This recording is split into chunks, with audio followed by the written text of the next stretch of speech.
अल्हम्दुलिल्लाह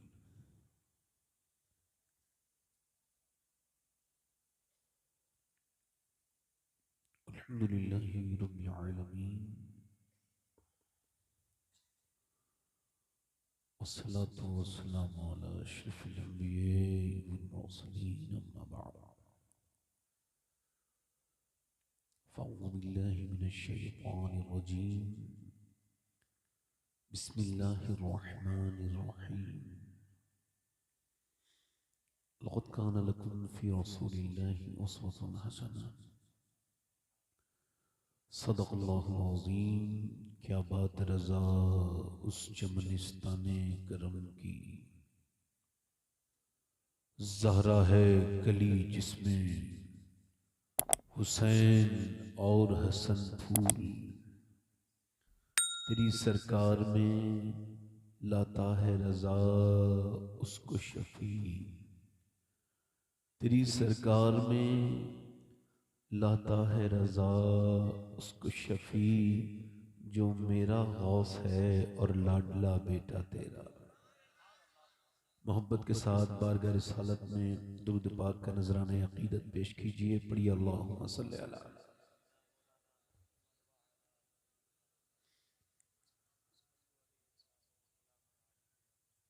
बाद हम्दो दुरूद लायक एहतराम ताज़ीम तकरीम मिंबर पर तशरीफ फरमा मेरे इमामी की जीनत और रौनक मुअज़्ज़ज़ उलमाए अहले सुन्नत, मुअज़्ज़ज़ सामीन और पर्दानशीन सामियात, अस्सलामु अलैकुम वरहमतुल्लाहि तआला व बरकातुहू। खैरियत से हैं आप लोग? जरा एक जबान हो के कहें अल्हम्दुलिल्लाह। थोड़ी बहुत बातें अर्ज करनी है आपसे। पहले ये कि थोड़ा सा आगे आके बैठ जाएं, हल्का सा मिलके। वो जो दूर खड़े हैं, दूर अगर आपको बुरा न लगे मेरी बात का तो आप बैठ जाएं। बाकी जिन लोगों को जाना हो वो तो चले ही जाएं। आप लोग बड़े अच्छे लोग हैं माशाल्लाह, आगे आगे बैठ जाएं। आपसे कह रहे हैं, आप लोगों से कह रहे हैं, बड़ी मेहरबानी होगी। वो जो दूर हैं उधर आगे आ जाएं। आप लोग छोड़ दें वो जगह को, आ जाएं। दरमियान में जो जगह बाकी है उसको जरा आप पूर कर लीजिए।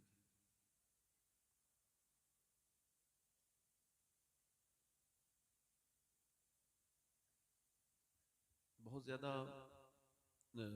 इंतशार का माहौल है, लोग सलीके से बैठे नहीं हैं। और कुछ लोग इस तरह के होते हैं कि वो बात को नजरअंदाज करते हैं, टहलते रहते हैं इधर उधर। तो इनको मैं महरूम समझता हूँ कि किसी को बदनसीब नहीं कहना चाहिए।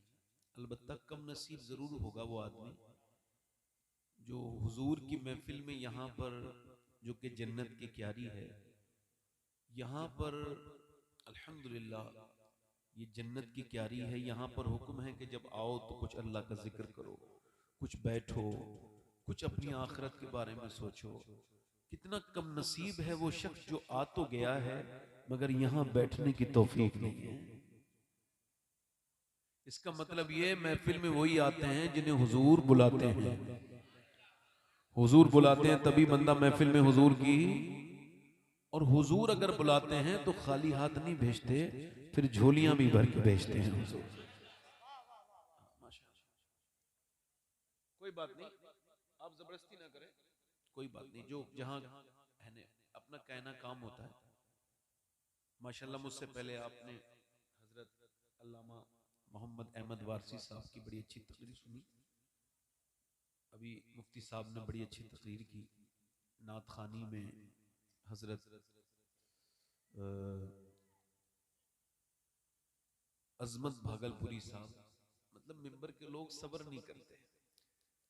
मैं ज़ात का ख्याल कर रहा था कि पूरी तरह से अदा हो जाए, समझ में आ नहीं तो तो थोड़ी सी तखीर हुई, तो बड़ी जल्दी समझा देते हैं, रहबरी है माशाल्लाह। तो सुभान अल्लाह, वैसे हमारी तरफ कोई कहे तो उसको 90 नेकियां मिलती है।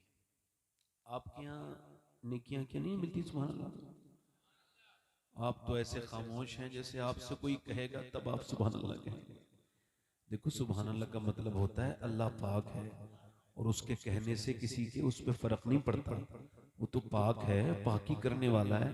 मैं आपको सही बताऊं, आप उसको रहीम कहिए, उस पर कोई फर्क नहीं पड़ेगा, वो तो है ही रहीम। करीम कहिए, मगर मेरे हुजूर फरमाते हैं जो उसको पुकारता है उस पर फर्क पड़ता है। जिस नाम से पुकारो उसी नाम की बरकतें मिलती। और आप तो माशाल्लाह बोलने वाले लोग हैं। हुजूर के यहाँ तो वो लोग भी बोलते हुए दिखे हैं जिन्हें बोलने की उम्मीद ही नहीं जिनसे। भाई हुजूर के यहाँ तो कौन कौन बोलता है? सरकार के यहाँ पे पेड़ बोलते हैं, सरकार के यहाँ पे पत्थर बोलते हैं, और सरकार चांद के टुकड़े भी कर देते हैं। कुछ लोग अभी यही बात कह रहे हैं कि हुजूर कुछ नहीं कर सकते। तो उनसे ये कहो, फिर चांद के टुकड़े फिर किसने किए थे अगर हुजूर कुछ नहीं कर सकते तो?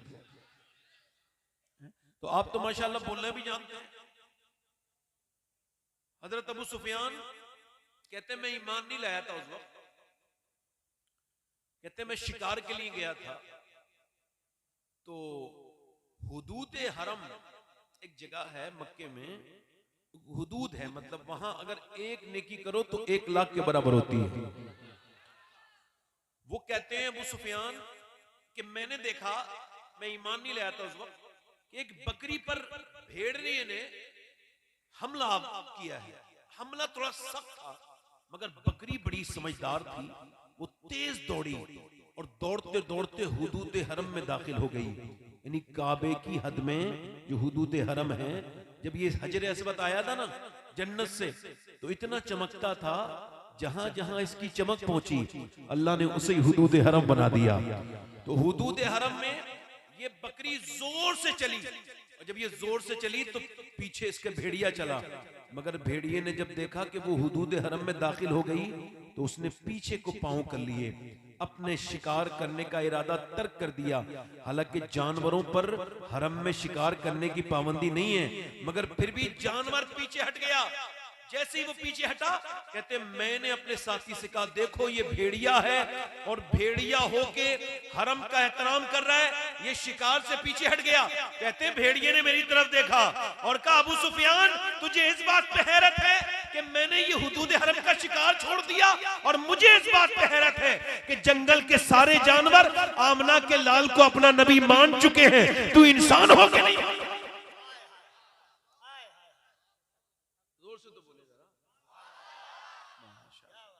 हुजूर के यहाँ तो भेड़िए भी बोलते हैं। आप तो माशाल्लाह इंसान है ना, जोर से बोले जरा सुभान अल्लाह। ये उर्स निदाई है, अल्लाह आपको मुबारक करे। तकरीर तो मैंने करनी है ही, मगर अपने मिजाज से पहले बाद में करूंगा। 2-3 शेर पढ़ दूं। अब अजमत साहब की तरह आवाज नहीं, अल्लाह का शुक्र है कि बहुत खराब भी नहीं है कि जिस आवाज पर पाबंदी होनी चाहिए। मोहम्मद अली फैजी की तरह आवाज भी नहीं है, मगर 2-3 शेर हुजूर की अम्मी की शान में पढ़ रहा हूं। ये मैंने अशार सैयदा आमना की तुरबत पे खड़े होके भी पढ़े हैं। ये कफील भाई साथ में थे। किसी भी नबी की अम्मी का नाम आपको पता नहीं होगा। आपको किसी रसूल की अम्मी का नाम पता है? किसी को मूसा अलैहि सलाम की माँ का नाम, इब्राहिम अलैहि सलाम की माँ का नाम किसी को पता है? मगर जब भी कोई कहता है आमना का लाल, फौरन हुजूर की अम्मी का ख्याल आता है। क्यों? क्योंकि मेरे नबी दुआ करते थे, अल्लाह जैसे तूने मुझे मशहूर किया है वैसे मेरी माँ आमना को भी मशहूर कर दे। 2-3 शेर पढ़ता हूं बस, उसके बाद तकरीर करूंगा इंशाअल्लाह। मलके दो जहान है मेरे नबी की माँ,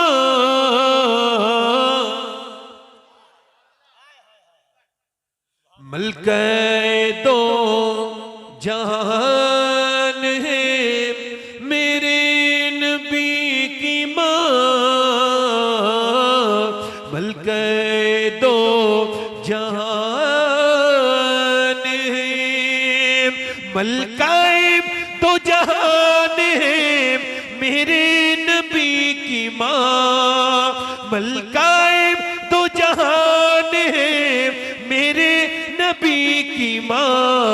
रहमत का साए बान है मेरे नबी की माँ, रहमत का साए बान है, और चची है मुर्तजा की दादी बतूल की, चची है मुर्तजा की दादी बतूल की, रखती ये खानदान है मेरे नबी की माँ। चची किसकी है? मौला अली की। और दादी किसकी है? मैं आपको सही बता रहा हूं, मैं अब अपने तकरीर वगैरह में इतना परफेक्ट हूं कि अब कोई मुझे दाद नहीं देता है तो उसकी समात पे मुझे शक होता है, अपनी तकरीर पे कोई शक नहीं होता। सही बता रहा हूं। हाँ? मैं नहीं देखता, मैं ये बात नहीं कहूंगा कि किधर के लोग बोल रहे हैं किधर के नहीं बोल रहे हैं। जिन्हें हुजूर की अम्मी से मोहब्बत है वो बोल रहे हैं। और अक्ल वालों के नसीबों में कहां ज़ौक़ जुनू, इश्क वाले हैं जो हर चीज लुटा देते हैं। इंसान को ना अपने घर में बोझ बनना चाहिए ना महफिल में आके बोझ बनना चाहिए। कभी कभी मुस्कुरा भी लिया करें। मुस्कुराना हुजूर की सुन्नत है। ऐसा नहीं कि आप घर में जाएं तो बच्चे डर जाएं, अब्बा आ गए, अब्बा आए हैं, कोई फिरौन का नायब आया है। मुस्कुरा के घर में जाया करें।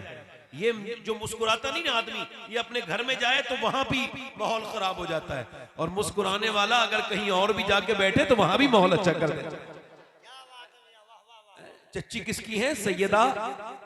चच्ची किसकी है? मौला अली की। और दादी है सैयदा फातिमा की।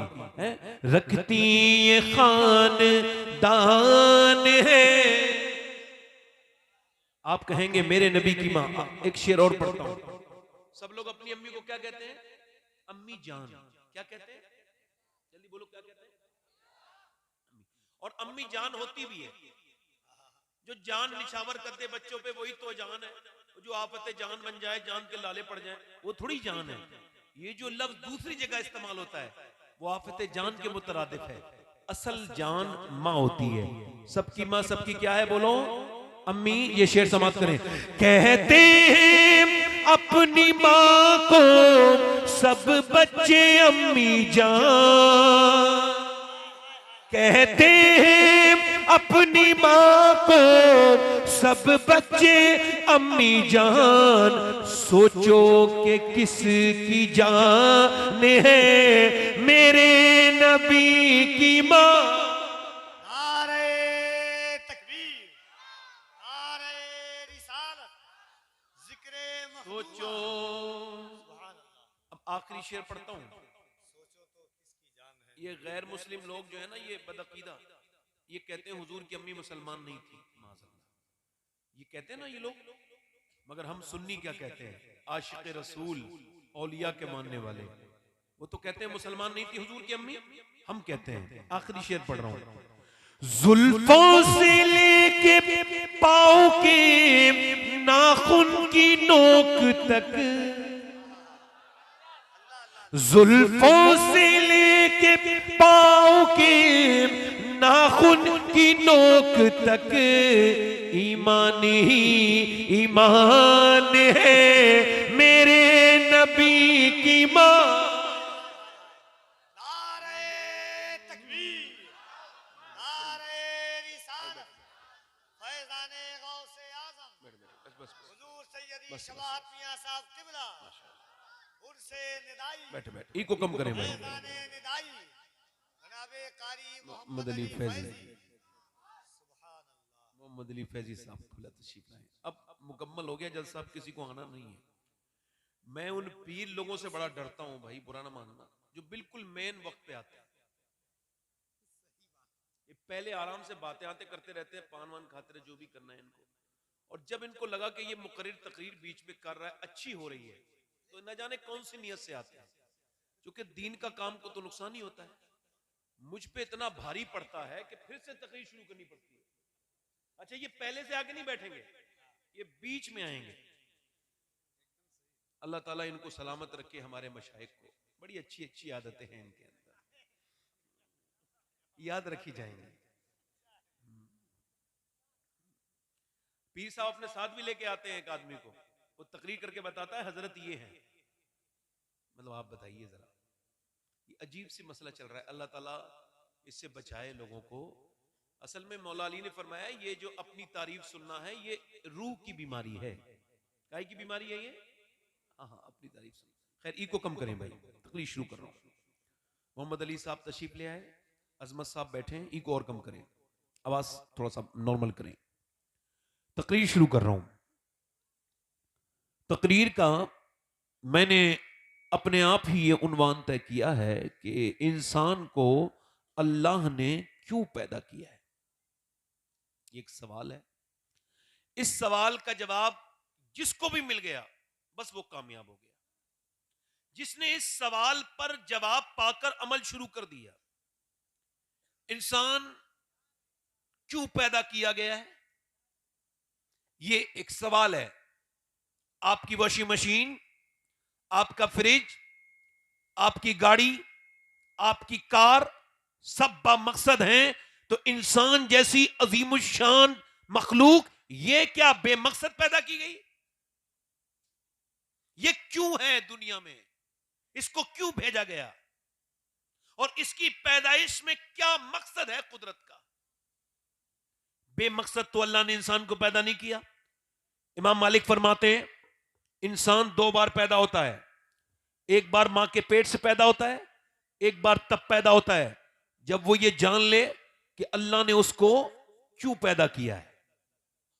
आप समझ रहे हैं मेरी बात? यानी इंसान कितनी बार पैदा होता है? एक बार तो मां के पेट से, एक बार तब पैदा होता है जब वो ये जान ले कि अल्लाह ने उसको पैदा क्यों किया है। अब जरा गौर कीजिए, अल्लाह ने इंसान को क्यों पैदा किया? इसका जवाब कोई दानिश्वर नहीं देगा, कोई फलसफी नहीं देगा, कोई साइंसदान नहीं देगा, कोई बड़ा आदमी नहीं देगा, क्योंकि वो तो खुद पैदा किया गया है। इसका जवाब खुद परवरदिगार। उससे पूछो कि ऐ अल्लाह तूने इंसान को क्यों पैदा किया? तो एक जगह इरशाद फरमाता है मैंने इंसान को अपनी इबादत के लिए पैदा किया, और एक जगह फरमाता है मैंने मौत और हयात इस वजह से बनाई ताकि तुम परखे जाओ तुम में कौन आसान अमल करता है, कौन अच्छे अमल करता है। ये परखना यानी आजमाइश, दुनिया में आना आजमाइश।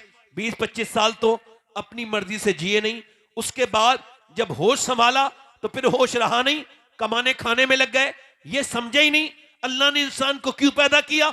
इमाम मालिक फरमाते हैं अल्लाह ने इंसान दो बार पैदा होता है, एक बार मां के पेट से, एक बार तब पैदा होता है जब वो ये जान ले कि अल्लाह ने उसको क्यों पैदा किया है। एक बार जब इंसान पैदा होता है तो उसके हाथ में तलवार होती है और वो कहता है मैं इस्लाम को मिटा दूंगा, और मक्के की गली में वो चल रहा होता है, उसका नाम उमर बिन खत्ताब उस वक्त होता है, और थोड़ी देर के बाद वो दूसरी बार पैदा होता है और कलमा पढ़ के मुसलमान हो जाता है और फारूक आजम बन जाता है, दुनिया को बता देता है इस्लाम क्या है। यानी थोड़े सफर में पता चल गया।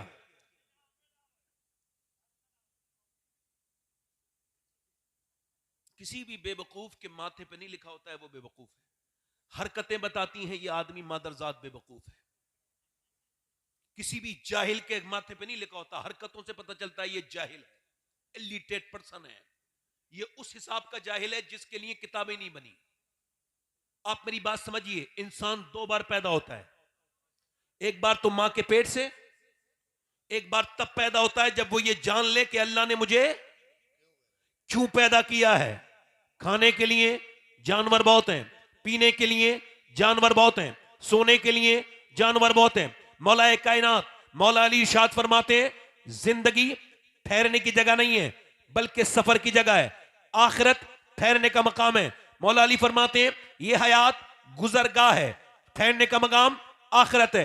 इकबाल कहता है मौत तजदीदे मिजाक जिंदगी का नाम है, मौत के पर्दे में छुपा बेदारी का एक पयाम है, मौत को समझा है गाफिल इख्तिताम जिंदगी, जिंदगी की शाम है सुबह दवा में जिंदगी। इकबाल कहता है लोग ये समझते हैं इंसान मर गया, नहीं जायका तब्दील हुआ, मगर ऐसी जिंदगी मिल गई जिसकी कभी मौत नहीं, जिसकी कभी मौत नहीं। जानवर बहुत थे अल्लाह के पास, मगर तुमको पैदा किया आजमाइश के लिए। मौला कायनात नहजुल बलागा पढ़ रहा हूं, मौला अली फरमाते हैं ये आजमाइश जो है ना, ये सुबह भी आजमाइश है, शाम भी आजमाइश है, रात भी आजमाइश है, नींद भी आजमाइश है, खाना आजमाइश, पीना आजमाइश, बीबी आजमाइश, बच्चे आजमाइश, चलना आजमाइश, बैठना आजमाइश।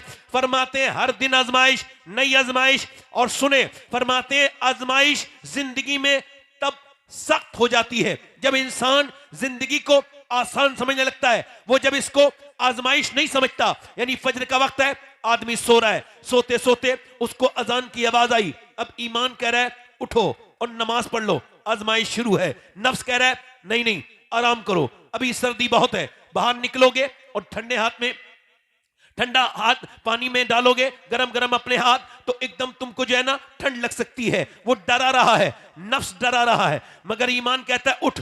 अल्लाह फरमाता है मैंने इंसान को पैदा किया, उसके साथ अपने दुश्मन नफ्स को भी पैदा किया। अब आपका नफ्स और मेरा नफ्स, मेरा भी दुश्मन, अल्लाह के भी दुश्मन, और मुझे बरगला रहा है, बार बार कह रहा है कि चल सो जा, मगर ईमान कह रहा है नहीं नहीं, अगर नमाज कदा हुई तो फिर कदा मिलेगी, अदा नहीं मिलेगी। उसने कहा सो जा। ईमान ने ब्लैंकेट फेंक दिया और ईमान ने उसको उठाया, उसके ईमान ने उससे वुजू करवाया और वुजू करवाने के बाद मस्जिद लेके आया। जैसे ही उसने अल्लाह अकबर कहा है, वैसे ही फरिश्तों ने आवाज दे दी आज फला मोहल्ले में फला शख्स अल्लाह की बारगाह में कामयाब हो गया, उसने अपने नफ्स को पछाड़ दिया और अपने नफ्स पर गालिब आ गया। मगर अभी वो ये ना समझे कि उसकी आजमाइश खत्म है, नहीं नहीं, उसके बाद अब वो आया है, टेबल पर बैठा है नाश्ता करने के लिए। अब खाना आजमाइश है, ज्यादा खाना नहीं खाना। खैर थोड़ा बहुत नाश्ता करके घर से निकला और जैसे ही निकला तो बिल्कुल रोड पर उसने देखा एक लड़की है, बड़ी वाहियात किस्म के बेहुदा कपड़े पहने हुए लड़की है, उसके जिस्म पर कपड़े फिटिंग के हैं और उसका जिस्म जाहिर है। इसकी एक नजर उस पर पड़ी मगर इसने फिर दूसरी नजर जाने नहीं दी। अब नजर मुतालबा कर रही है, एक बार और देख ले, एक बार और देख ले, बड़ी हसीना है, हुस्न का पैकर है, एक मर्तबा देख ले, उसके जिस्म को एक मर्तबा निहार ले। मगर इसका ईमान कह रहा है नाना नजर ना उठाना, तेरे नबी का फरमान है कि सिर्फ मिल के जिना नहीं होता, फिजिकल जिना जिना नहीं होता, आंखों का भी जिना जिना होता है। बिल्कुल नहीं उठना, बिल्कुल नहीं उठाना नजर। अब बार बार झगड़ा हो रहा है। हजरत सैयदना जुनैद बगदादी से पूछा गया नफ्स में, तवज्जो, नफ्स में और शैतान में फर्क क्या है? तवज्जो कीजिए, मैं किसी के साथ भी कुछ भी कह सकता हूं, ध्यान से सुनिए, जरा गौर कीजिए। वो कहते हैं पूछे नफ्स में और शैतान में क्या फर्क है, यानी ये हमला किसने किया है, नफ्स ने या शैतान ने ये हमला? तो फरमाते हैं अगर शैतान हमला कर रहा है एक दो मर्तबा मना करोगे पीछे हट जाएगा, मगर नफ्स ऐसा कुत्ता है जब तक अपनी मर्जी का गुनाह करा नहीं लेता ये भौंकता रहता है। जब ये कह रहा है देखो उठाओ नजर, उठाओ नजर, मुसलमान कह रहा है नहीं उठाऊंगा। हजरत मुजद्दिद फिसानी रहमतुल्लाह अलैह फरमाते हैं जिना की शुरुआत आंखों से होती है, आंखें देखती हैं, दिल पसंद करता है, नजर बद नजर दिल पसंद करता है और शर्मगाह इस फेले बद को कर जाती है, शर्मगाह इस फेले बद को कर जाती है। इसने नजर नहीं उठाई। नौजवान क्या समझते हैं उनकी आंखें ये? नहीं नहीं, ये आंखों के मालिक आप हैं ना, ना मैं अपनी आंखों का मालिक, ना आप अपनी आंखों के मालिक। ये आंखों का मालिक कौन है? अल्लाह है। जब एक एक जर्रा बोलेगा तो क्या ये आंखें कयामत के दिन नहीं बोलेंगी? बताओ बोलेंगी या नहीं बोलेंगी? ये कयामत के दिन अगर ये कह दें, अच्छा अगर आपके बाप के सामने ये पता चल जाए कि आप गंदी तस्वीर देखते हो, गंदी फिल्म देखते हो, तो शर्मिंदगी नहीं होगी? होगी कि नहीं होगी? बोलो, होगी कि नहीं होगी? मगर ये आंखें मेरे दोस्त तेरी नहीं है, इसका मालिक तो अल्लाह है। कयामत के दिन एक एक चीज की बात होगी तो आंखें भी कहेंगी मालिक तूने दियो तो था, माँ बाप का चेहरा देखने के लिए आंखें दी थी, मगर इसने माँ बाप का चेहरा देखने के लिए, कुरान पढ़ने के लिए, हुजूर का रोजा देखने के लिए, काबा देखने के लिए, मगर इसने वो नहीं दिखाया। इसने तो वाहियात चीजें दिखाई, इसने तो गंदी चीजें दिखाई, इसने तो वाहियात फिल्में दिखाई। उस वक्त में कितनी शर्मिंदगी होगी बोलो, अगर अल्लाह के सामने, उसके रसूल के सामने ये बात खुल जाए कि हमने बदनिगाही की है और हमारी निगाहें पाक नहीं है। मेरे गौसुल आजम फरमाते हैं सबसे बड़ी पाकीज़गी निगाह की पाकीज़गी है। इकबाल कहता है खिरद ने कह भी दिया ला इला तो क्या हासिल, दिलो निगाह मुसलमान नहीं तो कुछ भी नहीं। एक सिहाबी रसूल है, उनका नाम है उत्बा बिन गजवान। उनका मजार बसरा में है, मैंने हाजिरी की है। वो तलवार चला रहे थे, तलवार चलाते चलाते उस सहाबी रसूल ने अपनी आंख में अपनी तलवार की नोक मारी और मार के आंख का गुल्ला निकाल के नीचे को फेंक दिया। और जब नीचे को गिरा, आंखों से खून के लुथड़े गिरने लगे, पूरी आंख खून से भर गई, इधर से आंसू। लोगों ने कहा उतबा शायद पागल हो गया, बसरा की गर्मी बर्दाश्त न कर सका। हजरत अबू मूसा अशरी कहते मैं आगे बढ़ा, मैंने कहा लोग तुमको पागल कह रहे हैं, ये तुमने अपनी आंख क्यों फोड़ दी? कहने लगे कि अल्लाह के लिए, लोगों के लिए नहीं, अल्लाह के खौफ से। अभी एक लड़की जा रही थी, उस पर एक नजर पड़ी, एक आंख पड़ी, हुजूर की हदीस याद आई, जो बदनिगाही करेगा उसकी आंख में जहन्नम की सलाइयां डाली जाएंगी। तो बस यही सोचा कि ये मेरी आंखें मुझे रुस्वा न कर दें, तो मैंने अपनी आंख निकाल के फेंक दी, तो क्या मेरा अल्लाह मुझे माफ कर देगा? अबू मूसा अशरी ने उसे अपने सीने से लगाया, दोनों सहाबी मिल के दोनों रोए आपस में। कहते हैं उसकी एक आंख से आंसू और एक आंख से खून गिरता था, और वो सहाबी था। हम लोगों के ईमानों को क्या हो गया? कितनी गंदी गंदी तस्वीरें, कितनी गंदे गंदे नजारे देखने के बाद भी अगर ईमान जिंदा होता तो तौबा का मुतालबा करता। अगर सुनो, भूख उसे ही लगती है जो जिंदा हो। ईमान अगर होगा अंदर तो मुतालबा करेगा कि क्या कर रहा है, क्या कर रहा है, आखिर क्या वजह है, दिलों के हाल इतने बिगड़ क्यों गए? सहाबी रसूल है उतबा बिन गजवान, कहते अल्लाह मुझे माफ कर देगा। अबू मूसा अशरी बोले अल्लाह तुझे माफ नहीं करेगा, जो तेरी ये बात सुन के अल्लाह से दुआ करेगा, तौबा करेगा, अल्लाह उसको भी माफ कर देगा। मगर मैं पूछना चाहता हूं, अगर आज कोई मर जाए, अल्लाह के पैगंबर सल्लल्लाहु अलैहि वसल्लम के गुलामों, मेरे नबी पाक ने एक जगह तयम्मुम फरमाया है, और तयम्मुम वुजू से पहले, और वुजू के लिए पानी वहां 12 कदम दूर है। हुजूर ने वुजू करना था, सफर था, एक जगह फरागत हासिल की, फिर तयम्मुम कर लिया। हजरत अब्बास हुजूर के चचा अर्ज करते हैं या रसूल अल्लाह, पानी सामने मौजूद है, इसके बावजूद ये तयम्मुम आपका समझ नहीं आया या रसूल अल्लाह, ये हिकमत? आपने फरमाया ऐ मेरे चचा, असल में बात यह है, मुझे उस पानी तक पहुंचने की उम्मीद नहीं, और मैं अल्लाह की बारगाह में बेवुजू हाजिर नहीं होना चाहता। इस वजह से मैंने 12 कदम पहले ही तयम्मुम कर लिया कि अगर इस 12 कदम के बीच में मुझे मौत आए तो मोहम्मद अल्लाह की बारगाह में बेवुजू हाजिर न हो। हाय हाय, हुजूर को तो ये भी पता है मैं कब मरूंगा और आप कब मरेंगे, मगर ये बताइए आखिर कौन सी ऐसी बात है जो हमसे गुनाह पे गुनाह करवाती जा रही है? जो जिस हाल में मरेगा उसी हाल में उठाया जाएगा। ऐ मेरे दोस्त, ये बता तेरी आंखें कितनी पाक हैं, बता तेरी तन्हाई कितनी पाक है। ओह सुन, ये मेरी बात ध्यान रखना।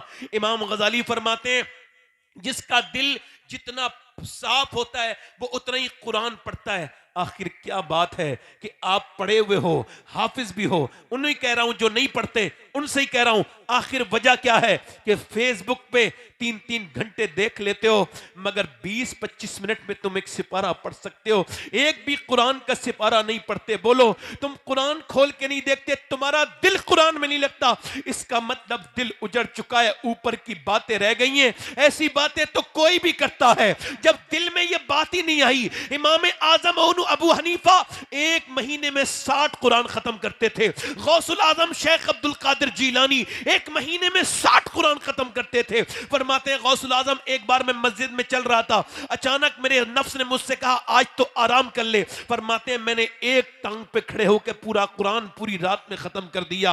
अल्लाह अकबर। आखिर क्या वजह है? नेकियों से दूर होते चले जा रहे हैं हम। वो लड़के का उसका नफ्स कह रहा है देख ले देख ले, मगर वो कह रहा है मैं आंखों का जिना नहीं करूंगा।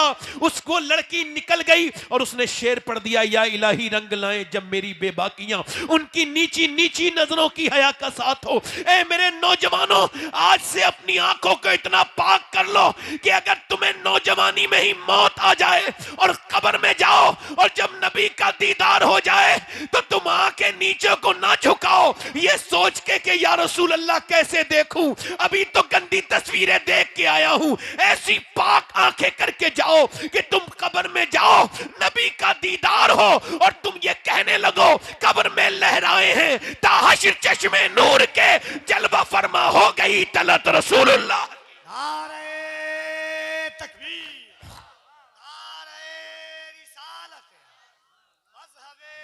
सलाम जलवा फरमा, सैयदी जलवा फरमा हो गई, शबाब साहब किबला। जलवा फरमा हो गई तलअत रसूलुल्लाह की। आंखों को इतना तो पाक करके रहो। नौजवानों अपनी तन्हाइयों को ठीक करो। आला हजरत रदी अल्लाह तआला अन्हु से किसी ने पूछा नेक कौन है, तो आपने फरमाया नेक वो है जो तन्हाई में नेक है। कौन नेक है बोलो? जिसकी तन्हाई न उजड़ी वो नेक है। जो लोगों के सामने नेक बनता है और तन्हाई में चोरी के काम करता है वो नेक नहीं है। पैसे कमाने के चक्कर में हो, बहुत लोग ऐसे हैं जो सर पैसा ही पैसा, बड़े मुश्किल है पैसा कमाने के मामले में। लोग अल्लाह को भूल गए। इतनी गफलत है पैसे की। एक लाश समंदर में जो है वो एक दरिया में मिली पुलिस को। वो लेके इतनी सड़ चुकी थी, गल चुकी थी, ऐसी उसकी खाल वाल उतरी हुई थी, मछलियों ने कुछ खाया था, चेहरा वगैरह बिल्कुल फट गया था, खत्म हो गया था। तो उन्होंने पोस्टमार्टम किया। पोस्टमार्टम करके वो लेके आए उनके इमाम साहब के पास। कहने लगे ये मुसलमान लाश है, इस पे जाहिर है कुछ इस तरह की निशानियां, आप इसको दफन कर दीजिए। कहा मैं दफन कर दूंगा, नमाज जनाजा पढ़ा दूंगा, पैसे नहीं मेरे पास। अच्छा ठीक है। ऐलान हुआ मस्जिद में, एक लाश है, अजनबी है, क्या पता कौन मुसाफिर मर गया है, कोई पहचान नहीं है, लावारिश लाश है, पैसे दीजिए। कोई 5 रुपए, कोई 10 रुपए, कोई 50 रुपए, कोई 20 रुपए। 1.5 घंटा चंदा हुआ। इमाम साहब ने जनाजा तैयार किया, नमाज पढ़ाई, कोई नहीं रोया। कौन रोता? किसी बदनसीब की लाश थी जिस पे रोने वाला भी कोई नहीं था। उसके बाद नमाज पढ़ाने के बाद उसको दफन किया, कोई कब्र पे नहीं रोया। 3 महीने के बाद पुलिस आती है, आके कहती है सुनो, जिस लाश को आपने लावारिश समझ के दफन किया उसके अकाउंट में 6 करोड़ रुपया निकला है। 6 करोड़ का मालिक था वो, मगर इतना बदबख्त था, जालिम था कि जब वो हुक्का पीता था तो उसमें पानी नहीं डालता था, उसके अंदर वो दूध डाल के अय्याशियों के हिसाब से ये करता था, बदकारी करता था। अल्लाह अकबर।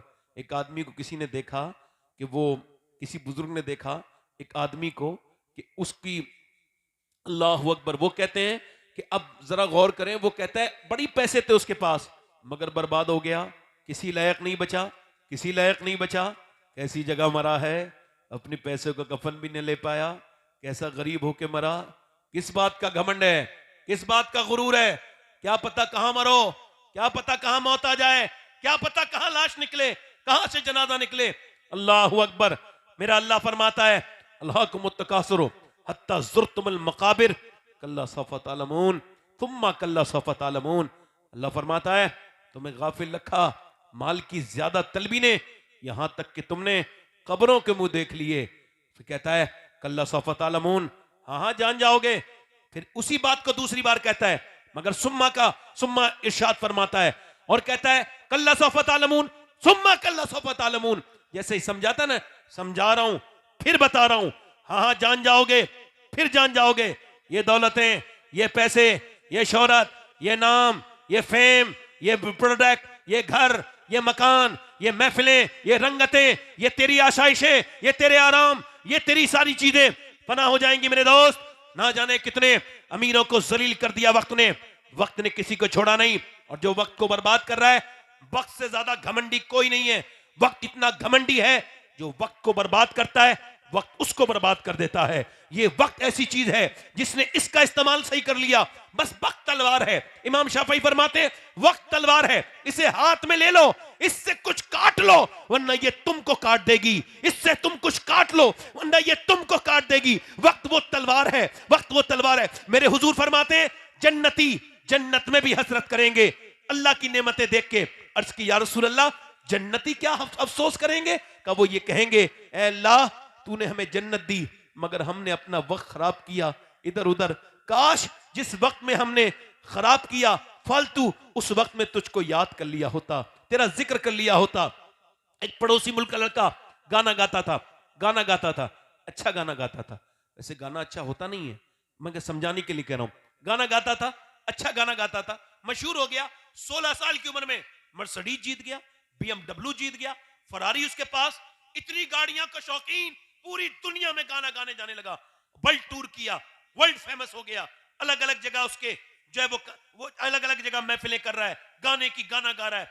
और फिर क्या हुआ, उसने 19 साल की उम्र में अपनी पसंद की लड़की से शादी कर ली, 2 घर बनाए, एक गांव में एक शहर में, बंगले बनाए। घर क्या थे, बहुत बड़ी झबेलियां थी, बड़े आलीशान, बड़े नाम हो गया उसका।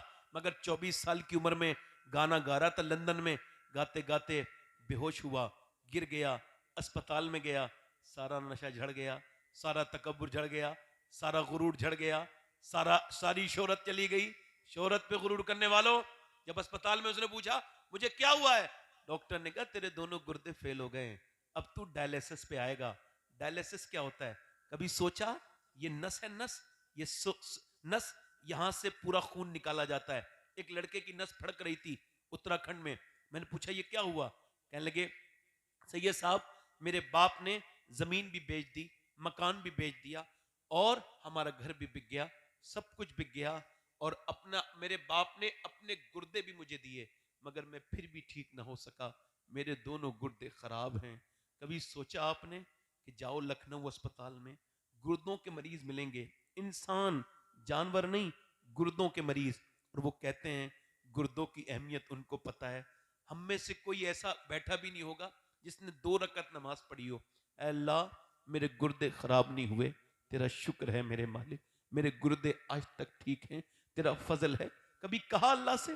कभी कहा नहीं होगा। एक आदमी ने मुझे कश्मीर बुलाया, उन्होंने तकरीर करना चाहते हैं, लेक्चर करवाना चाहते हैं। मैंने कहा मेरे पास वक्त नहीं। लेकिन आपके पास तो वक्त है, मगर जो आपकी तकरीर सुनना चाहता है उसके पास वक्त नहीं है। वो सलीम, वो आपका आशिक है, उसको कैंसर हो गया है, वो पूछता है कि आखिरी बार आपकी तकरीर सुनना चाहता है। मैं गया, तकरीर करके मैंने सलीम से बात की। मैंने कहा क्या हाल है सलीम भाई? अल्लाह का शुक्र है। मैंने कहा मैंने सुना है आपको कैंसर है। कहने लगे कैंसर की वजह से ही अल्लाह का शुक्र है। मैं कहा क्या मतलब? कहने लगे अचानक मौत मुझे नहीं आई तो शुक्र ना भेजूं, मुझे अटैक नहीं आया शुक्र ना भेजूं, 2 महीने का टाइम दिया है डॉक्टर ने, इसका मतलब अल्लाह ने मुझे तौबा करने के लिए 2 महीने की मोहलत दे दी। 2 महीने के बाद कितना खुश नसीब हूं कि कब्र में जाने से 2 महीने पहले मुझे पता चल गया। कहता है मैं रात को अपने रब की बारगाह में सर रखता हूं और कहता हूं मालिक, एक अंधेरी कमरे में अंधेरे नहीं रह सकता, अंधेरे कमरे में दिल घबराता है। जब कब्र में रख के आएंगे लोग मुझे, हुजूर फरमाते हैं जब मुर्दे को कब्र में रखते हैं तो जब लोगों को जाते हुए देखता है तो कहता है कहां गए मेरे अजीजों, कहां छोड़ के गए? मैंने तुम्हारे लिए सब कुछ छोड़ा, तुम मुझे छोड़ के कहां जा रहे हो? ऐसी दर्द उसकी आवाज में, ऐसा दर्द होता है कि अगर उसको सुन लेना जाने वाले तो वो अपनी जिंदगियों पे रोएंगे, जंगलों में निकल जाएंगे, ऐसा दर्द होता है। अब सुनो, वो कहता है मैं रात को सर सज्जे में रखता हूं और कहता हूं अल्लाह, एक अंधेरे कमरे को बर्दाश्त नहीं कर सकता, कब्र में रख के ऊपर तख्ते लगा के, ऊपर से मिट्टी लगा के लोग मुझे आ जाएंगे। ऐ मेरे रब, उस वक्त मैं क्या करूंगा? मुझ पे अपना करम करना। ऐ मेरे रब, उस अंधेरी से मुझे बचाना। मेरे नबी फरमाते हैं, मेरे आका फरमाते हैं, मेरे नजदीक सबसे खतरनाक जगह कब्र है। मौला अली फरमाते थे कयामत तो बाद में आएगी मगर मौत कयामत से पहले कयामत है। वो अंधेरी कब्र में जाना, इस रोशनी की दुनिया को छोड़ के, इस आशाइश की दुनिया को छोड़ के, कहता है मैं अल्लाह के सामने गिड़गिड़ाता हूं, रोता हूं और कहता हूं मालिक मुझे माफ कर देना। कहते हैं मैंने बगैर कैंसर के भी नमाज पढ़ी थी, मगर आज जब कैंसर के बाद नमाज पढ़ता हूं तो आंखें डबडबा जाती हैं।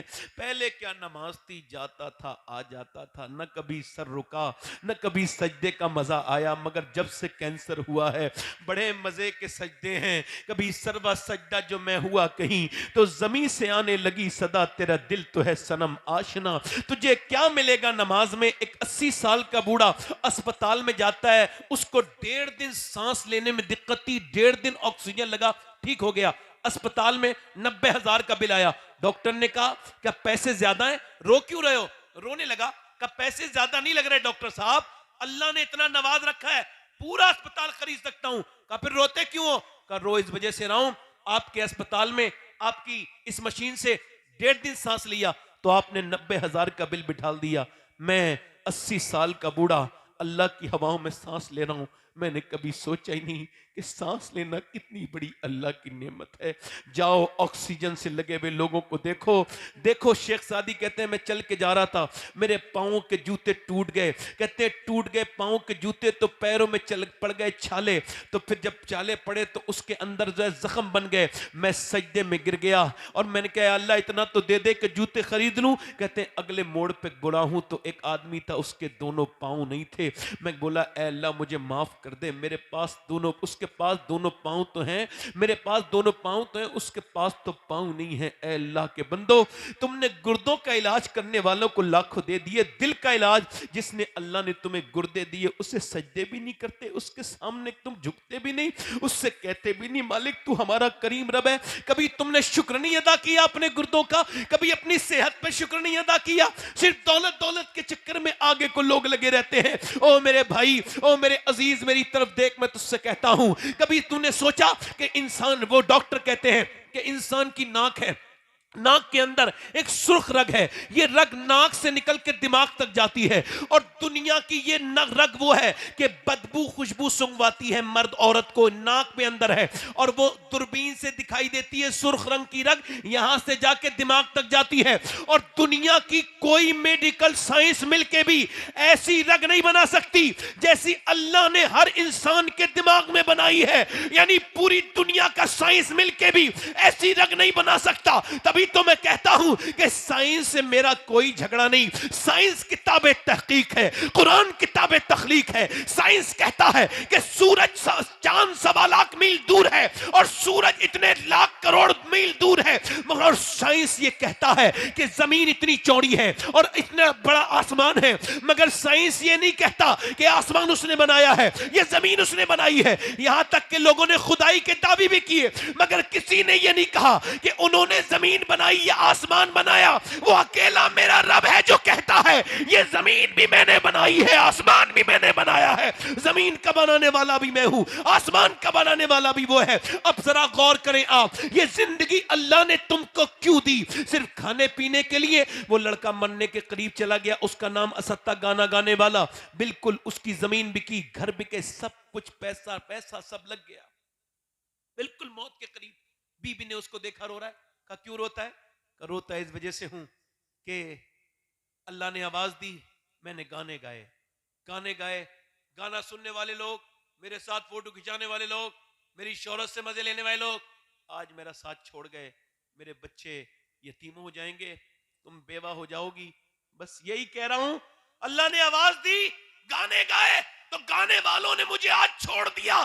सोच रहा हूं जितने गाने गाए, अगर इतनी मदीने वाले की नाते पड़ी होती तो नबी ने मुझे नहीं छोड़ा होता। ये जिंदगी क्यों है मेरे दोस्त? क्यों है? इंस्टाग्राम के लिए नहीं, फेसबुक के लिए नहीं, यूट्यूब के लिए नहीं।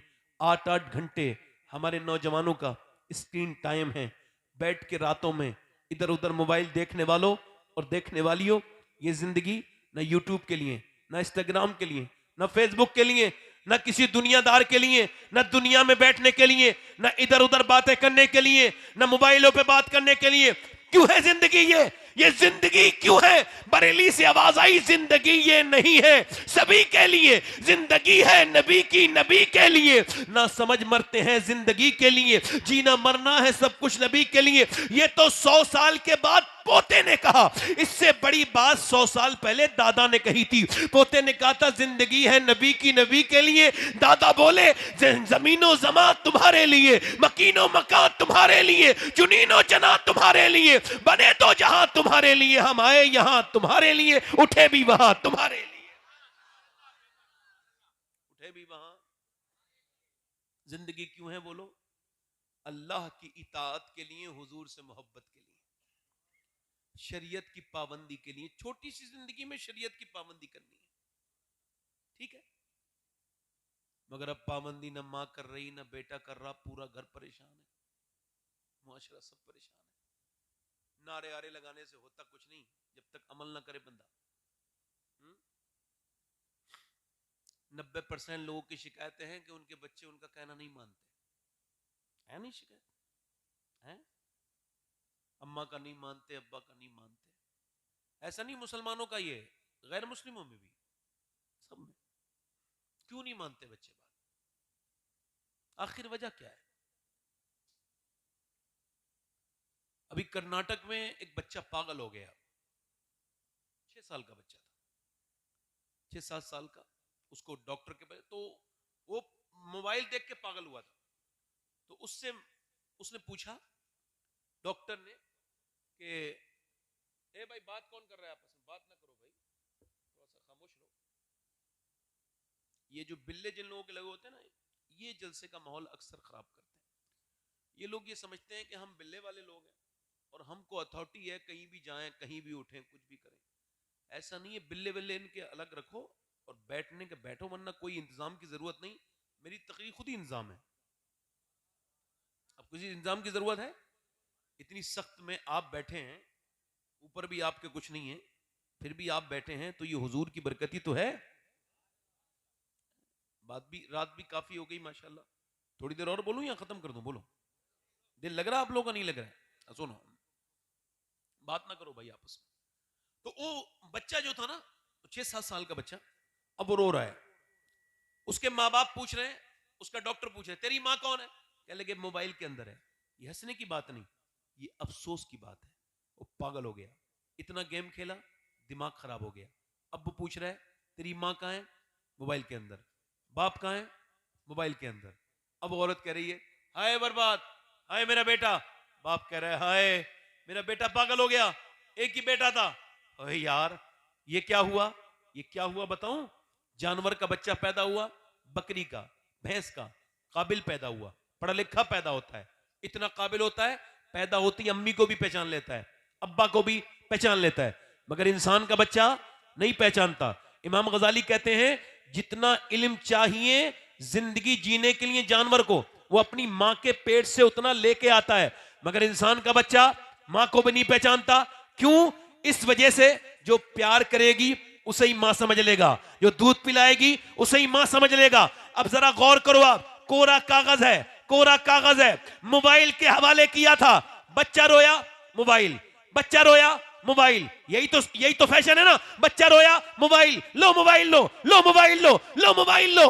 अच्छा सुनो, जानवर का बच्चा अपनी मां से नहीं चिपटता, मगर इंसान का बच्चा चिपटता है। इंसान का बच्चे को चाहिए, वो चाहता है कि उसकी मां उसके करीब जाए, मगर मां क्या कर रही है? वो मोबाइल पे बात तो कर रही है, इधर उधर की घटिया बातें तो कर रही है, मगर बच्चे के साथ बैठ नहीं रही, खेल नहीं रही, उससे बातें नहीं कर रही, उसे खेलने भी नहीं दे रही। अब मोबाइल देती रही। अब जब वो पागल हो गया तो बोली, हाय मैं बर्बाद हो गई। अरे तू बर्बाद नहीं हुई, तूने मोबाइल के हवाले किया तो मोबाइल के हवाले हो गया, तूने अल्लाह के हवाले किया होता तो अल्लाह के हवाले हो गया। अल्लाह के हवाले किया होता तो, जल्दी बोलो, जल्दी बोलो, अल्लाह के हवाले हो गया होता, है ना। दो मियां बीबी हैं, दिल्ली की सरजमीन है, हाँ, दोनों आपस में बात कर रहे हैं कि बच्चे को कैसे अल्लाह की मोहब्बत सिखाएं। तो माँ ने कहा, एक तरकीब मेरे पास है। कहा क्या? कहा बस आप इजाजत दें। कहा ठीक है। अपने बेटे से बोला, भूख लग रही है, मदरसे से आया बच्चा। कहा तो बेटे 2 रकत नमाज पढ़ो, अल्लाह अच्छी रोटी देगा। अच्छा ठीक है। उसने 2 रकत नमाज पढ़ी, अंदर माँ ने रोटी रख दी, जाके देखा रोटी मिल गई, समझा नमाज पढ़ने से रोटी मिलती है, यही जहन बन गया, रोटी मिलती थी। अब क्या हुआ? एक दिन माँ चली गई कहीं दूर, रोटी का वक्त हुआ, खाने का वक्त हुआ। अब माँ तो रोने लगी, ए मालिक, मैं तो उसको इस वजह से रोटी देती थी तेरी मोहब्बत में बढ़ जाए, मगर मुझे माफ कर देना मेरे मालिक, अब तो मैं हूं नहीं, मेरी लाज रख लेना। उसका बेटा आया तो सोते हुए मिला, समझे कि सो रहा था, इसकी आंख लग गई, बेटे को उठाया, बेटे चल नमाज पढ़, रोटी अंदर मिल जाएगी। कहा अम्मा मैंने नमाज भी पढ़ ली और मुझे रोटी भी मिल गई, मगर जैसी रोटी आज मिली थी ऐसी मैंने कभी पहले खाई नहीं, ऐसी पहले रोटी मैंने कभी खाई नहीं। माँ अल्लाह का शुक्र अदा करने लगी, ऐ अल्लाह तूने माँ की लाज रख ली। और सुनो, उसको रोटी को हिंदी में कहते हैं काकी। तो वही आदमी, जो वो लड़का जब बड़ा हुआ, वो छोटा सा जब बड़ा हुआ तो उसका नाम सरकार सैयदना कुतुबुद्दीन बख्तियार काकी बना। रोटियों से माने बदला।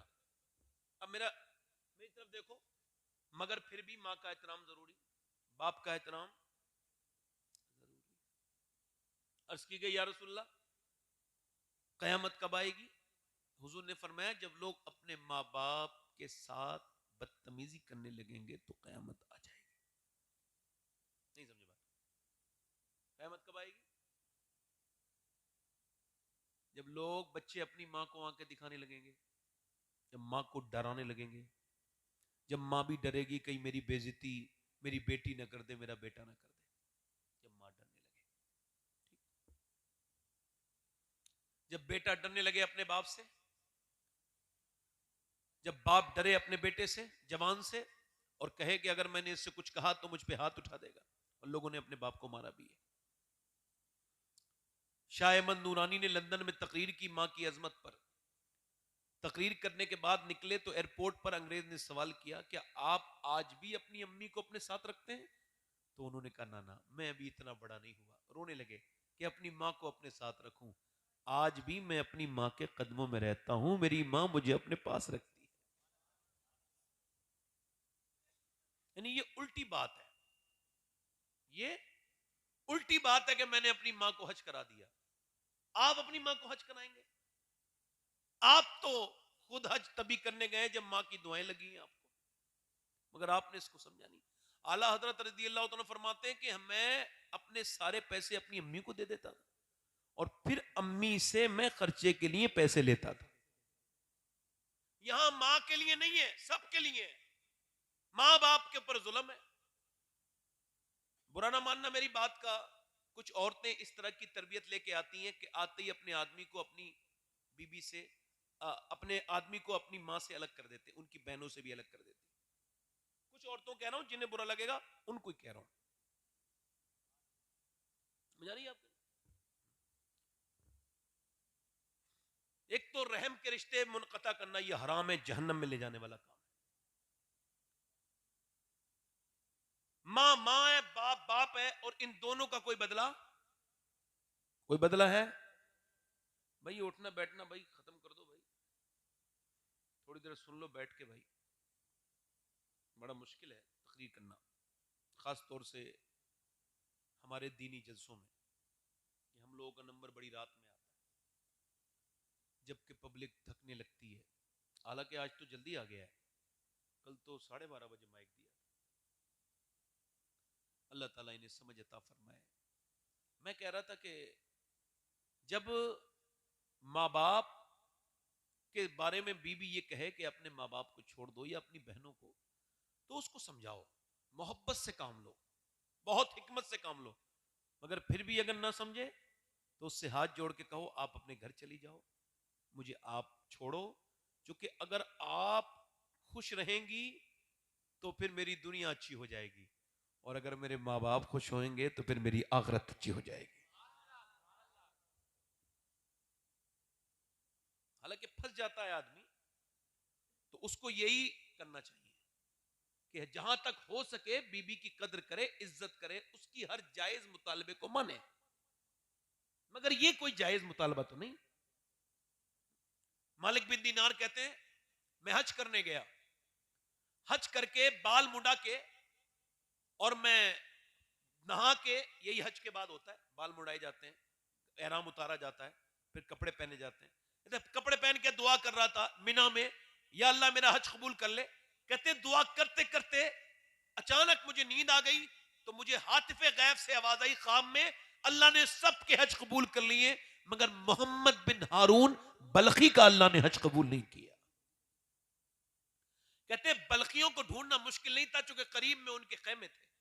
मैंने पूछा उनके कैंप किधर है? का उधर है। मैंने बल्खियों से पूछा क्या तुम मोहम्मद बिन हारून बल्खी को जानते हैं जिसके बारे में बिशारत हुई थी? तो कहा वो तो सबसे नेक आदमी है। यहां पर इतना नेक आदमी कोई नहीं है, इतना हारून बल्खी नेक है। वो सब कुछ अल्लाह के नाम पे दे चुका है, जाके देखो।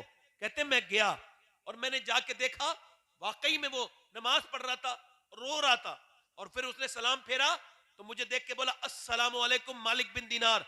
मैंने कहा आप मुझे जानते हैं? कहा मैं तो ये भी जानता हूं, आप क्यों आए हो? कहा क्यों आया हूं? कहा ये बताने आया हूं मेरा हज कबूल नहीं हुआ। कहा मैं 24 साल से हज करने आ रहा हूं, एहराम बांध के काबे में आता हूं, और काबे को देख के रोने लगता हूं। पहले लोग काबे में जाते थे, रोते थे, अपने गुनाहों को याद करते थे। अब तो कुछ नंगे बदबख्त जिन्हें पैसा मिल गया है वो काबे में जाते हैं, तस्वीरें खींचते हैं, बीवियों के साथ सेल्फियां लेते हैं, बदतमीज, बेगैरत, बेशरम। वहां की हुकूमत बेगैरत उनको समझाती नहीं। मेरा बस चले तो उनके हाथों को से वो मोबाइल छीन के तोड़ दूं और उनसे ये कहूं कि ये ताजमहल नहीं है, यहां काबा है। यह सेल्फी लेने की जगह नहीं है, तस्वीर बनाने की जगह नहीं, तकदीर बनाने की जगह है। काबे को देख के लोग रोते थे पहले। गौसुल आजम मक्के में चल रहे हैं, मक्के की कंकरी को उठाते हैं और चूम लेते हैं। किसी ने पूछा, है शेख अब्दुल कादिर, ये आप कंकरी क्यों चूमते हैं मक्के की? आपकी आंखों में आंसू आए। फरमाया, मेरे नाना 53 साल मक्के की गलियों में चले हैं, क्या पता कौन से पत्थर को नाना के पांव से निस्बत हासिल हो गई हो। हरम की जमीन और कदम रख के चलना, अरे सर का मौका है ओ जाने वाले। वो कहता है, मैं काबे जाता हूं और फिर काबे में जाने के बाद फिर मैं इस्तलाम करता हूं हजर अस्वद का। इस्तलाम करने के बाद मैं तवाफ शुरू करता हूं रुकन यमानी पर, रुकन इराकी पर, रुकन शामी पर, दुआएं मांगता हूं। तवाफ मुकम्मल, उसके बाद मैं मकाम इब्राहीम पर 2 रकत नमाज पढ़ के जाता हूं सफ़ा मरवा। सफ़ा मरवा के बाद फिर मैं जो है वो एहराम बांधता हूं। 8 जिलहिज्जा को मैं हज का एहराम बांधता हूं। एहराम बांधने के बाद मैं काबे में जाता हूं और उसके बाद मिना जाता हूं। मिना के बाद मैं पूरे दिन मिना में वही एहराम कभी पहनो तो उसको कफन समझना, ये कफन है। गौसुल आजम फरमाते हैं, एहराम कफन है। उस कफन से पहले जिस कफन में तौबा की तौफीक नहीं है, इसमें तौबा की तौफीक है। कहता है, मिना में दुआ करता हूं अरफात के मैदान में। अरफात का मैदान जहां हज कंप्लीट होता है, वहां जाने के बगैर हज नहीं हो सकता। हजरत आदम की वहां दुआ कबूल हुई थी। वहां पर बगैर किसी छत के साए के दुआ मांगना सुन्नत है ये। और वो एहराम में होता है बंदा, सर पे तो कुछ होता नहीं, दुआ मांगना। हम जब पहली मर्तबा हम लोग गए तो 17 में मैंने पहला हज किया, तो वहां पर आधा घंटे दुआ मांगी तो थक गए।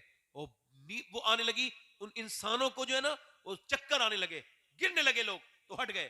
फिर अगली बार गए तो 45 मिनट दुआ मांगी सारे लोगों ने मिलके, फिर सबको चक्कर आने लगे। मगर सुनिए, हजरत अबू हुरैरा कहते हैं, जब हुजूर ने आखिरी हज किया और हुजूर जब ऊंटनी पर बैठकर दुआ करते थे इस उम्मत के लिए, तो पहले हुजूर दुआ करते हैं, या अल्लाह मेरी उम्मत को बख्श दे, तो ऐसे हाथ हैं। फिर हुजूर ने अपने हाथ अपने सीने से लगाए और फिर हुजूर ने अपने सीने पे अपने हाथ लगा के फिर दुआ करते रहे। अपने आप को अपने हाथों से रिलैक्स कर रहे हैं और कह रहे हैं, या अल्लाह मेरी उम्मत को बख्श दे। और उस धूप में कितनी देर मेरे आका, मेरे सरकार, मेरे रहमत आलम, उस धूप में 6 घंटे तकरीबन हुजूर इस उम्मत के लिए कहते रहे, या अल्लाह मेरी उम्मत को बख्श दे। या कहता है, मैं उस अरफात के मैदान में खूब रोता हूं, दुआएं करता हूं, अल्लाह मेरी खता माफ कर दे।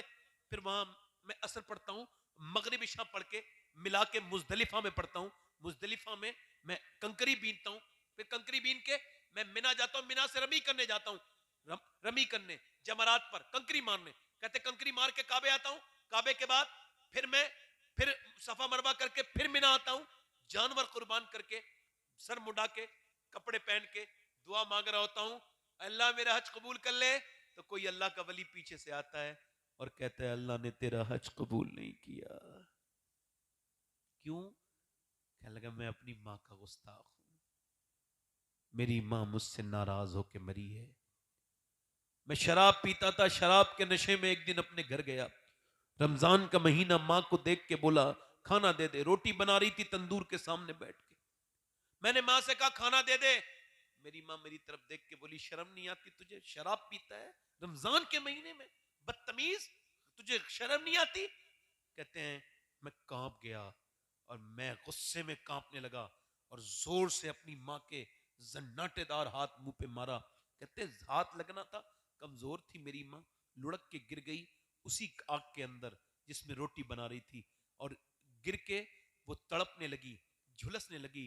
मगर मैं ऐसा बदबख्त जो ठहरा शराबी कि मैं से उठा नहीं गया मुझसे, मैं गिर गया। शराबी ने खाली अकेले शराब नहीं पी मेरे दोस्त, तूने अपने बच्चों की खुशी उसमें मिला के पी ली, तूने अपनी बीबी का चैन सुकून उसमें मिला के पी लिया, तूने अपने माँ बाप की इज्जत उसमें मिला के पी ली, तूने अपनी आखिरत को बर्बाद कर दिया। तूने अकेले ने शराब नहीं पी, तूने सब पे जुल्म किया। तेरी बहनों को लोग ताने देते हैं कि तेरा भाई शराबी है, तेरी बेटी को ससुराल में ताने मिलते रहेंगे कि तू शराबी है। तूने कितना बुरा काम किया। वो कहता है मुझे घसीट के अंदर कमरे में बंद कर दिया, और जब बंद कर दिया मुझे, सुबह को आंख खुली, मेरी बीबी जा रही थी। कहां जा रही है? मैं के जा रही हूं। क्यों? मैं इस वजह से जा रही हूं कि मैं मां के कातिल के साथ नहीं रह सकती। क्यों?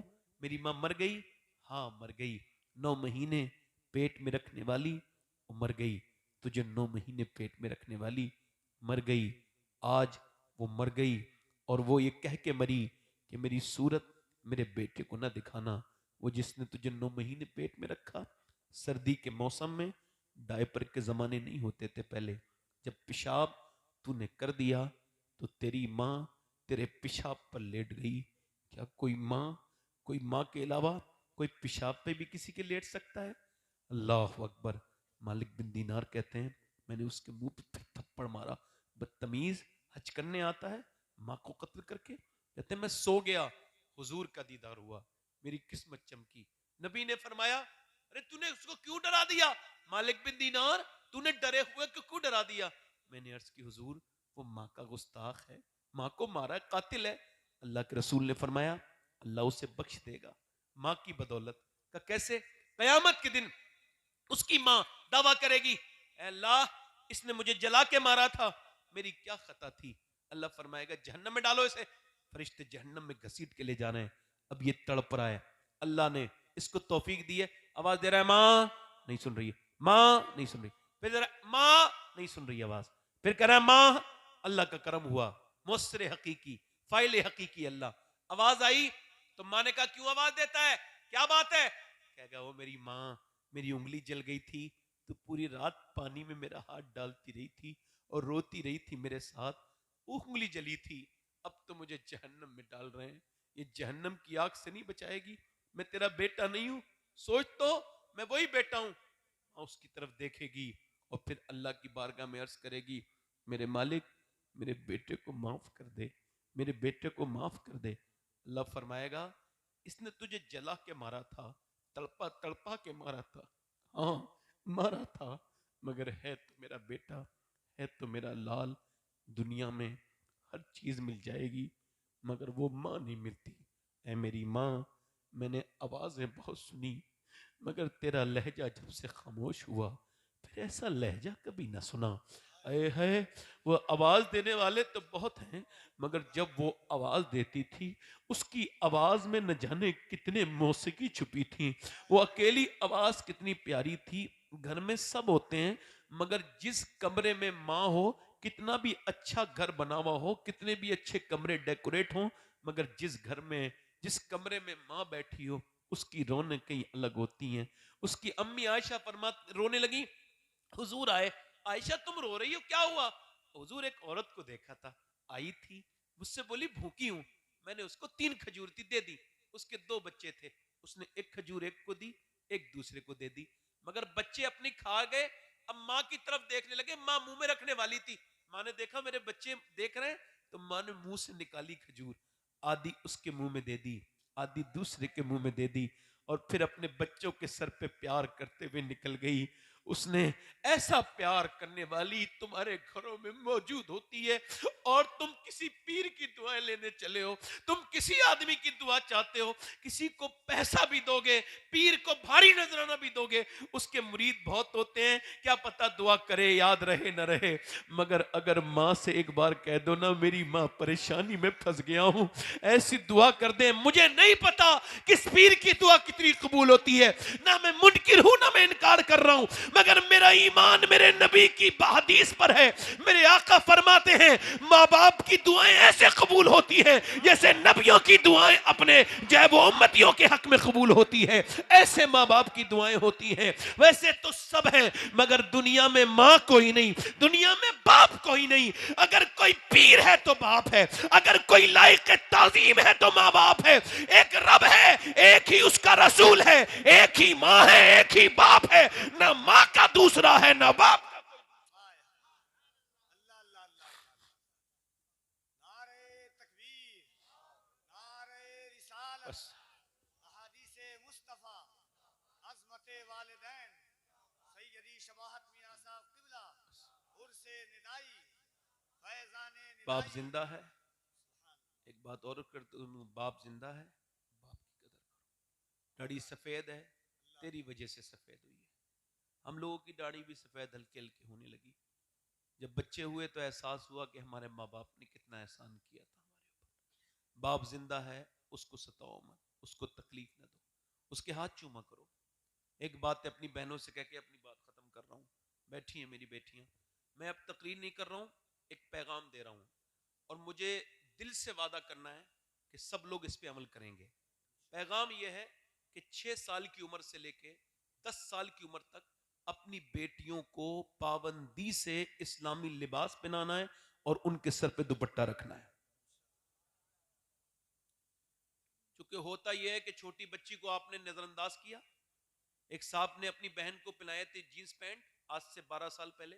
मैंने उनको टोका एक शादी में, तो उन्होंने कहा आप कौन होते हैं मेरी बहन को कहने वाले। मैंने कहा मेरी इस्लामी बहन है, मेरा हक है कहने का। कहने लगे मुझे अपनी बहन पे भरोसा है, और आज वो गैर मुस्लिम के घर में है। नहीं समझे बात को, नहीं समझे बात को। यानी बचपन में अगर पर्दा करा दो, ये जो लोग कह रहे हैं ना हमने लड़कियां बदल ली, रोज आता है नहीं इंटरनेट पर, कहते हैं कि हमने इतनी लड़कियों को बदल लिया, इतना कन्वर्ट करवा लिया, इतनी इस्लाम छोड़ दिया, इस्लाम छोड़ दिया, इस्लाम छोड़ दिया।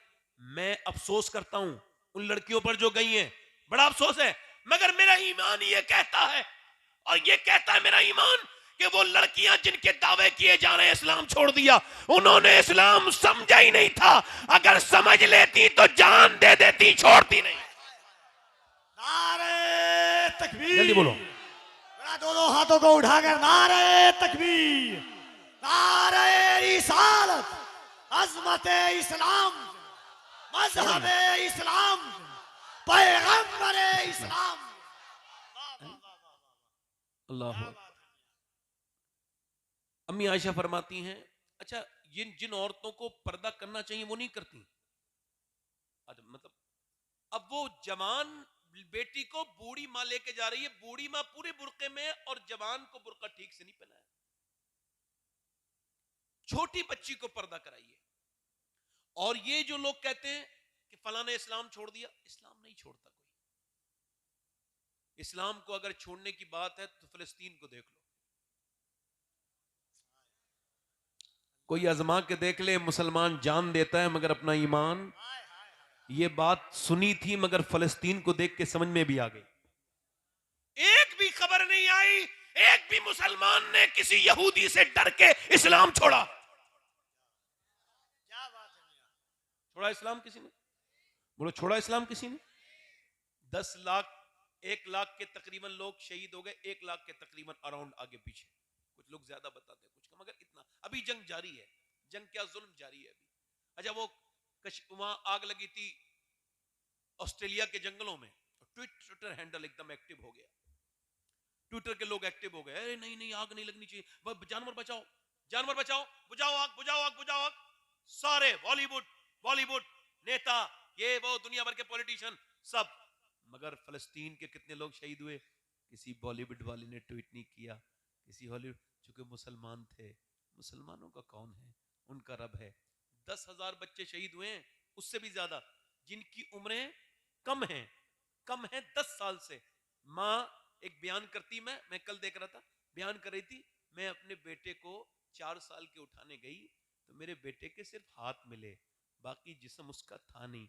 मैंने हाथों को पहचान लिया, बाकी जिस्म उसका कहाँ चला गया मैं ढूंढती रही मगर मिला नहीं। माएँ उठा रही हैं। मैं 2017 में पहली मर्तबा मैंने देखे थे फिलिस्तीन के लोग उस वक्त से जुल्म हो रहा है। तो आए थे काबे में, तो औरतों ने जब काबे को देखा था तो मैंने उनको रोते हुए देखा था, मेरा कलेजा आज भी लरसता है। मैंने पूछा ये क्यों रो रही हैं, तो कह लगे ये वही औरतें हैं जिनके शोहरों को मार दिया गया, जिन पे जुल्म किया गया।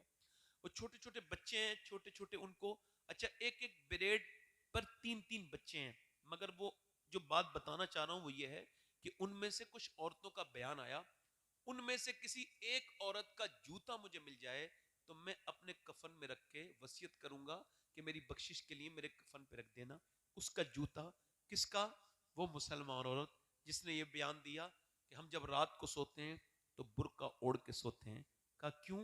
कि जब सुबह को बम गिरता है, तो सुबह को जब बम गिरता है रात को, तो सुबह को मलबा निकलता है, लाशें निकलती हैं, हम इस वजह से बुर्का ओढ़ के सो जाते हैं कि जब हमारी लाश दब जाए और मलबे से जब सुबह को निकाली जाए तो पर्दे में होनी चाहिए, बेपर्दा नहीं होनी चाहिए। हम पर्दे में मरना चाहते हैं। और बारातों में, शादियों में अपने जिस्म की नुमाइश करने वालियां, और जब उनकी लाशें निकाली गई तो निकली भी ऐसे ही निकली उनकी लाशें, पर्दे में थीं। आखिरी बात मैं अपनी कर चुका। ऐ मेरे दोस्तों, मेरी बहनों, मेरी बेटियों, कल क़यामत का दिन होगा, हुजूर के सामने हम सब की हाजिरी होने वाली है। बस अपने रब से तौबा कर लो, उससे कहो मालिक हमको माफ कर दे। मेरी बेटियों, मेरी बहनों, आपसे कह रहा हूं और आपसे भी कह रहा हूं, किसी गैर महरम से कोई बात ना करो, कोई टेलीफोन ना करो। जब तक शादी के दरमियान भी अगर रिश्ता लग जाए तब भी ये हराम काम है। इन लड़कियों को और सैयदाए कायनात से क्या ताल्लुक? इन लड़कियों का ताल्लुक है बेहुदा लड़कियों का, इंस्टाग्राम में रीलें बनाने वाली का। नाम अपना फातिमा रखे हुई है, ट्विटर पे नाम फातिमा रखे हुई है, नाच रही है, गा रही है, इनका क्या ताल्लुक है? हुजूर ने अपनी बेटी से एक दिन पूछा, फातिमा क्या तुमने चांद देखा? कल को ईद है। कहा अब्बा मैंने चांद नहीं देखा। कहा क्यों? कहा जिस चांद पे गैर महरम की नजर पड़ी है उस चांद को फातिमा देखना नहीं चाहती है। मेरा इमाम बरेली से बोला, जिसका आंचल न देखा मोहम्मद ने, उस रिदाए नजाहत पे लाखों सलाम। मैं अपनी बात को खत्म कर रहा हूं और यही कह के खत्म कर रहा हूं मेरे दोस्तों कि अपने रब के सामने गिड़गिड़ाओ, उससे कहो मालिक बड़ी खताएं हो गई, तू हमको माफ कर दे, हमारे मुआशरे पर रहम कर, फजल फरमा, फजल से हमें माफ कर दे।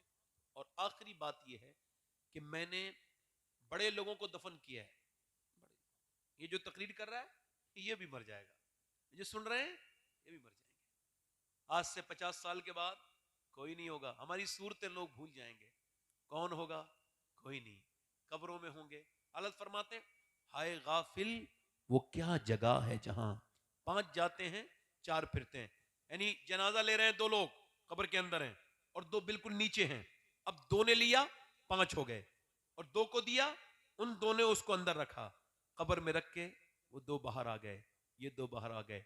मगर अल्लाह फरमाते हैं हाय गाफिल वो क्या जगह है जहां 5 जाते हैं 4, मगर ये 4 हमेशा नहीं फिरते रहेंगे, ये भी कब्र में जाएंगे, इनको भी मौत आएगी, कोई नहीं बचेगा, हम सबको मौत आनी है।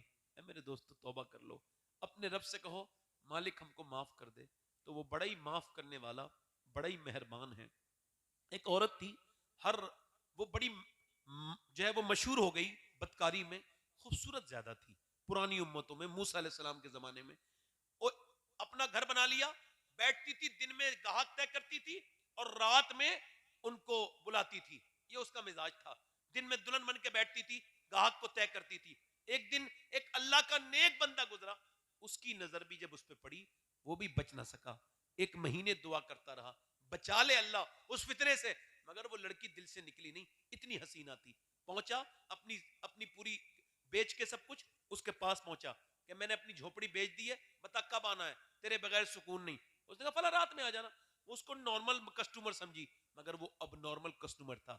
रात में आया, इसके पास पहुंचा, एक औरत है, एक अच्छा कमरे में बैठी है, दुल्हन बन के बैठती थी, बेहतरीन खुशबू है। अंदर गया, ये जवान, ये भी जवान, ये अपनी सारी जो है वो इस हबिस के साथ उसके करीब गया, बात करने लगा। बात करते करते इसने इसके हाथ पे हाथ रखना चाहा, अचानक इसका हाथ कांप गया, पीछे हटा, पसीने आए। जा रहा हूं मैं। क्यों? मेरी तबीयत बिगड़ रही है।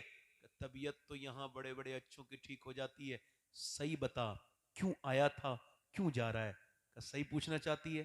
कहा हाँ।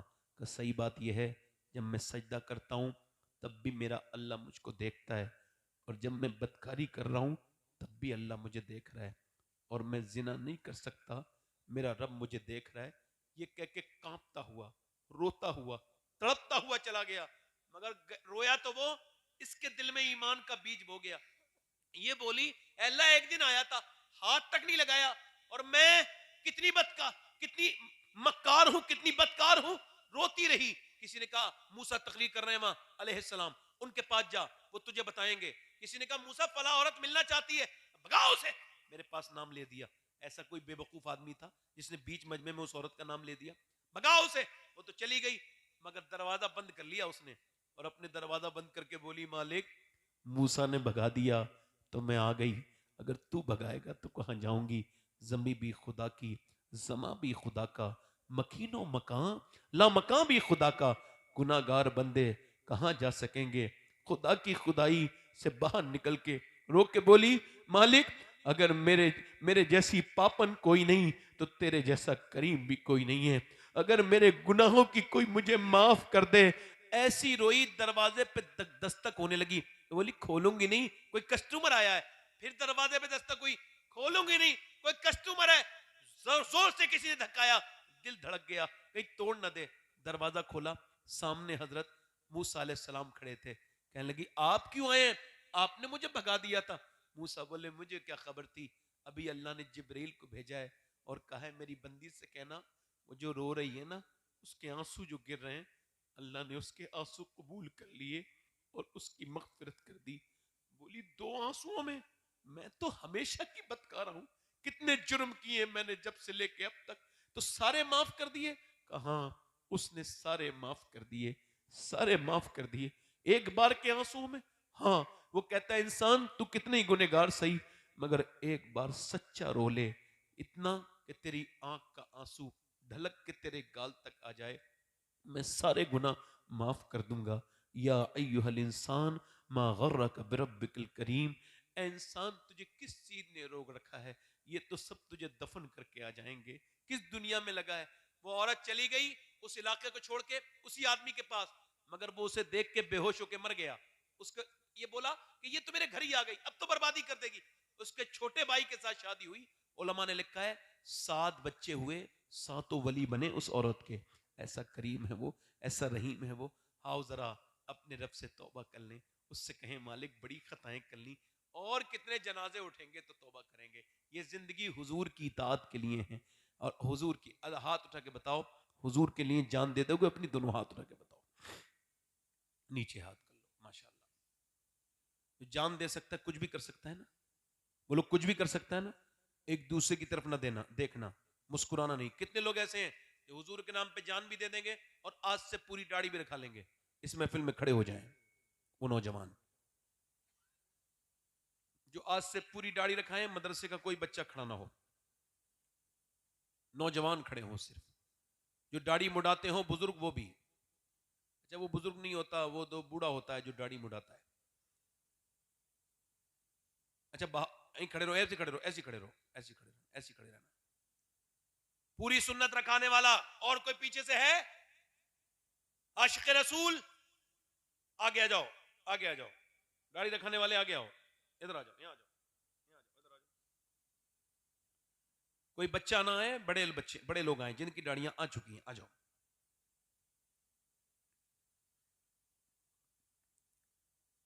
आ जाओ भैया, आ जाओ, आ जाओ, माशाअल्लाह।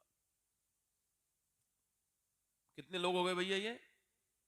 ये उर्स निदाई में माशाअल्लाह इन्होंने ये तौबा की है, इस साहिब आस्ताना का फैज है। 1 2 3 4 5 6 7 8 9 10 11 12 13 14 16 लोग हो गए। कोई आगे पीछे कोई आशिक रसूल और है जो अपने गुनाहों से तौबा करे? मरना मौत आनी है। आओ हुजूर से मोहब्बत करो, दाढ़ी मुड़ा के ना जाओ, दाढ़ी रखा के कब्र में जाओ। ये जिनके लिए दाढ़ी मुड़ा रहे हो ना, ये सब बाहर के लोग हैं, आज झाड़ देंगे कब्र पे, और जिसकी सुन्नत है ना दाढ़ी, वो कब्र के अंदर तशरीफ लाएंगे। और कोई आशिक रसूल है भाई? हमारा दाढ़ी मुड़ाना कटाना एक ही बराबर है। एक मुट्ठी से कम दाढ़ी करना हराम, जिसके छोटी हो ना वो भी खड़ा होकर तौबा कर सकता है। कोई आशिक रसूल हो तो अपने नबी के नाम पे खड़ा हो जाए, हुजूर के नाम पे, माशाअल्लाह। चलो वादा करो इंशाअल्लाह आज के बाद न दाढ़ी कटेगी न मुड़ेगी, इंशाअल्लाह पक्का वादा है। पूरी सुन्नत रखाएंगे इंशाअल्लाह। बैठ जाए हुजूर की, यहीं बैठ जाए, यहीं बैठ जाए। हुजूर की आंखों की ठंडक क्या है बोलो? तो इरादा करो मौत से पहले नमाज पढ़ेंगे, दोनों हाथ उठा के इंशाअल्लाह। नमाज की पाबंदी इंशाअल्लाह, अपनी बहन बेटी को पर्दा कराएंगे इंशाअल्लाह, मसलके आला हजरत पे सख्ती से कायम रहेंगे इंशाअल्लाह। और 2024 का इलेक्शन आ रहा है, आपकी अपनी मर्जी है आपने किसे वोट देना है, क्या मुझे उसमें कोई मतलब नहीं, मगर कोई भी खराब तरीके की पोस्ट मुसलमान न करे किसी के खिलाफ, ठीक? कोई भी किसी तरह की पोस्ट न करे, आप अपोजिशन न बने, हमको कोई मतलब नहीं, ठीक है? हम किसी के खिलाफ कुछ नहीं करें, आराम से सुकून से रहें, ये मुल्क हमारा है, हमें इसकी हिफाजत करनी है ना?